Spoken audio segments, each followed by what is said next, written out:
ത്രിയേക ദൈവതിരുനാമത്തിന് മഹത്വം ഉണ്ടായിരിക്കട്ടെ. വചനപ്പുലരിയിലേക്ക് എല്ലാവരെയും സ്വാഗതം ചെയ്യുന്നു.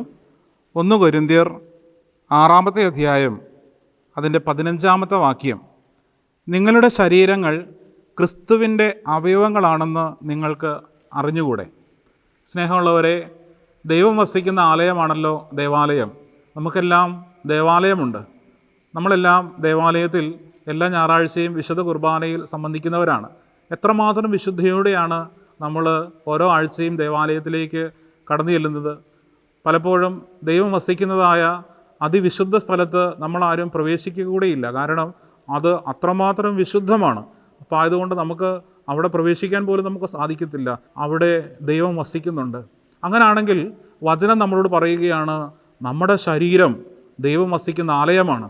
നമ്മുടെ ശരീരത്തിൻ്റെ ഓരോ അവയവങ്ങളും ദൈവം വസിക്കുന്ന ആലയമാണ് എന്ന്. നമ്മുടെ ശരീരം കൊണ്ടും മനസ്സുകൊണ്ടും വിചാരം കൊണ്ടും ഒക്കെ ഓരോ നിമിഷവും അനുദിനം നമ്മൾ പാപം ചെയ്തുകൊണ്ടേയിരിക്കുന്നു. അപ്പോൾ നമ്മുടെ ദൈവം എത്രമാത്രം ഇതിനെയോർത്ത് സങ്കടപ്പെടുന്നുണ്ടാവും, എത്രമാത്രം ഇതിൽ നിന്നെല്ലാം അവൻ തിരിച്ചു വരണമെന്ന് ആഗ്രഹിക്കുന്നുണ്ടാവും. അപ്പോൾ ആയതുകൊണ്ട് ദേവാലയം നമ്മൾ എത്രമാത്രം വിശുദ്ധിയോടെ സൂക്ഷിക്കുന്നുവോ അതുപോലെ തന്നെ ദൈവം വസിക്കുന്ന ആലയമായ നമ്മുടെ ശരീരവും വിശുദ്ധിയിൽ കാത്തു സൂക്ഷിക്കാനായിട്ട് നമുക്ക് സാധിക്കണം. ദൈവത്തിൻ്റെ അതിപരിശുദ്ധമായ നാമം വാഴ്ത്തപ്പെടട്ടെ.